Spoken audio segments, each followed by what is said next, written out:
In the desert, Agents Stipe and Lubinsky visit a Mexican couple. After scanning their home for any possible danger, they try to talk to the husband, who only keeps repeating the word rebirth. He gives the agents his rosary but doesn't answer any questions. His wife says he used to be blind yet he isn't anymore. Then she takes them to the spot where something fell from the sky and started all this. Meanwhile, mechanic David is visiting the grave of his dead wife, telling her that their daughter will be visiting soon. Afterward he goes to work, and while driving he listens to the news to know the state of the ongoing war. At the garage, the mechanics are doing nothing because the current economic crisis means they barely have any clients. David doesn't want to give up, but his boss announces it's over. Suddenly veteran Zach shows up looking for a job and David has to turn him down.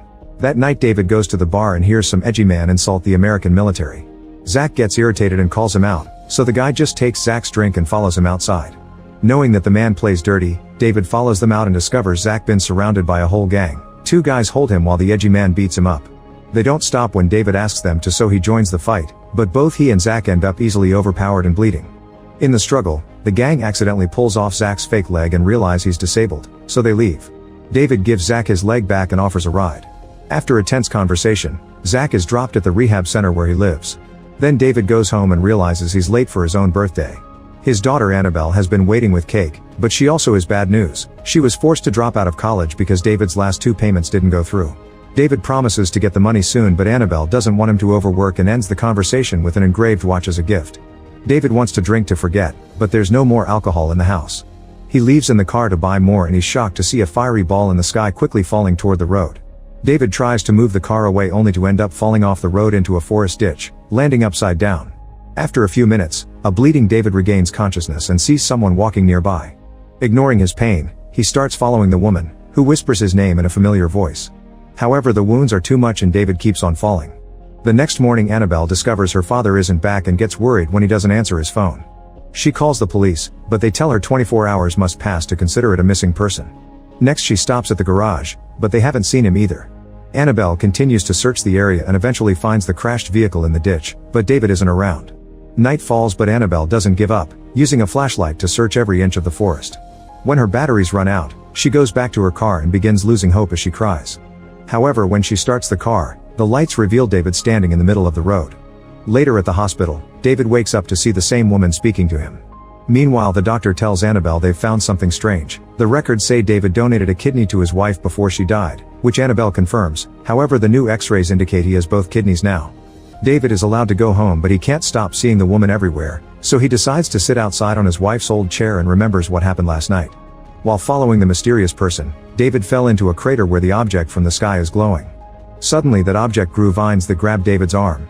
After Annabelle falls asleep, David looks out the window and hears his name again.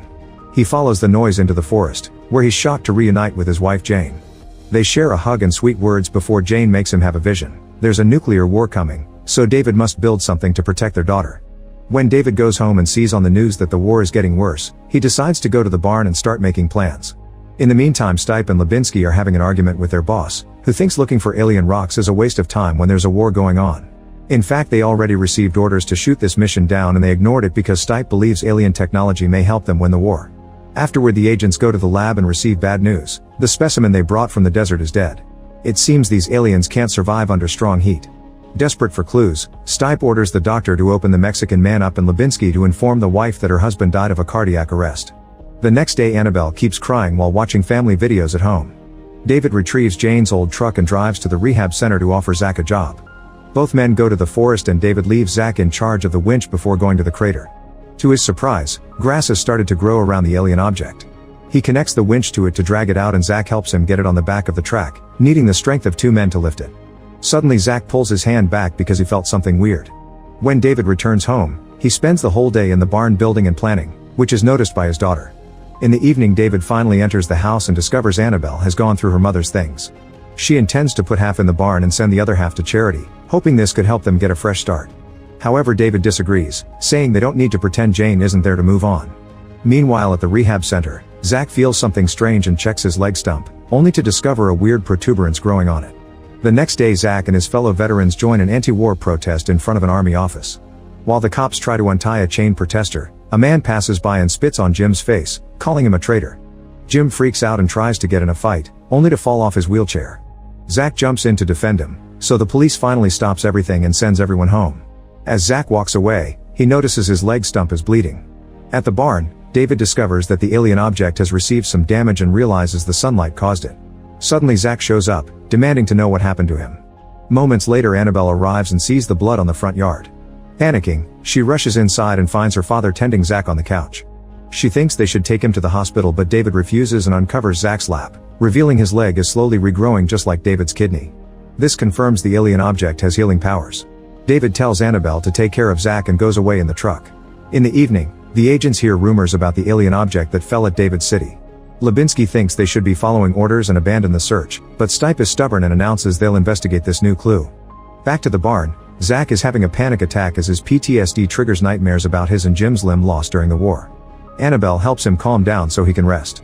At that moment David comes back with 2 tanks of cooling gas and announces they're taking Zach to the barn. Annabelle helps him move him and David immediately puts the gas around the alien object to keep it fresh. Next they sit Zach next to it and the object immediately puts its vines around his arm, causing the leg to finish growing in seconds. Annabelle steps away from a curious vine reaching for her and passes out at the nasty sight of the leg.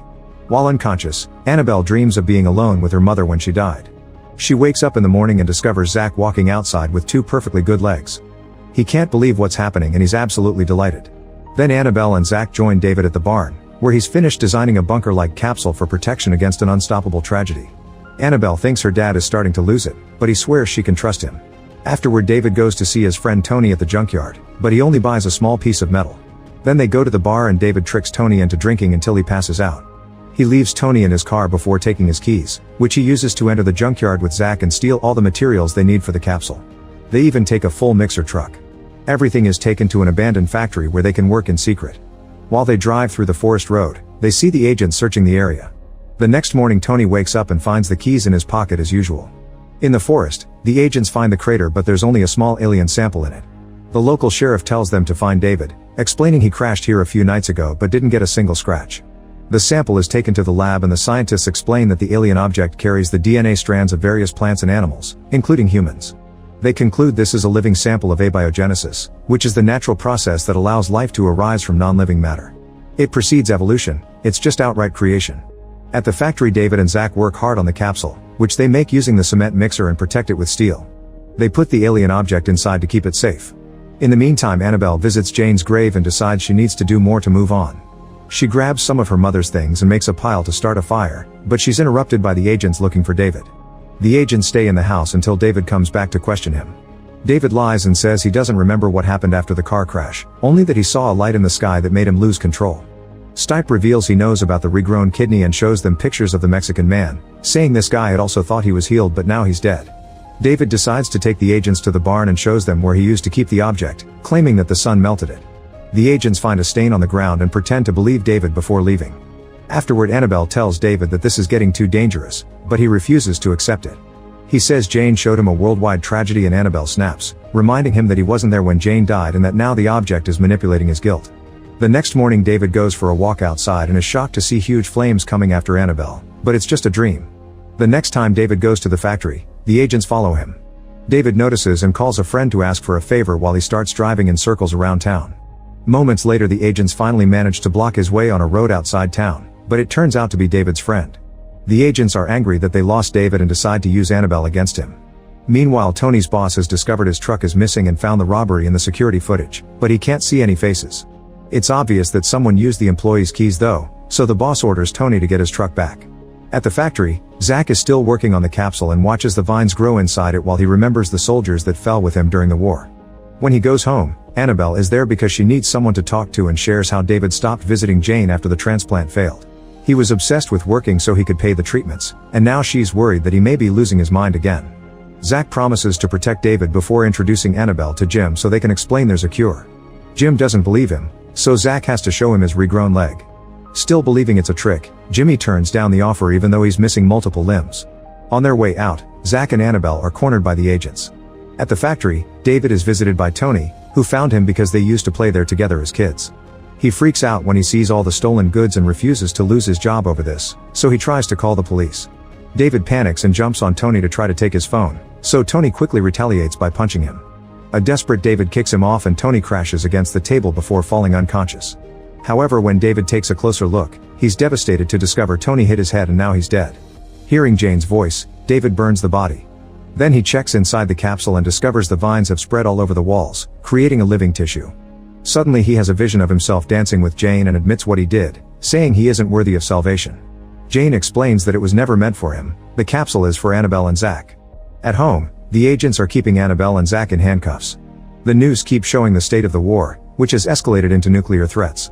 Stipe tries using pretty words to make them talk, however both of them stay silent and don't fall for his bait.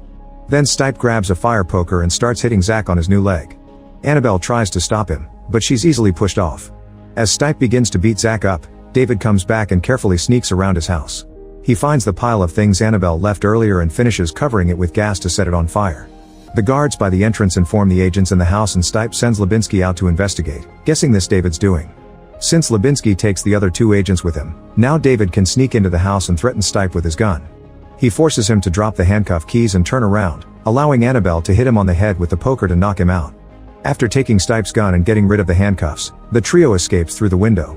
At that moment Lubinsky comes back and hands Stipe his rifle, which he uses to specifically shoot Annabelle on a non-lethal spot. The guys shoot back and hurt Stipe before running to the car to escape. This is Stipe's plan. He knows David will want to heal Annabelle, so he and Lubinsky immediately start following them. Lubinsky thinks they've crossed a line, but Stipe claims everything is fair to stop a nuclear war.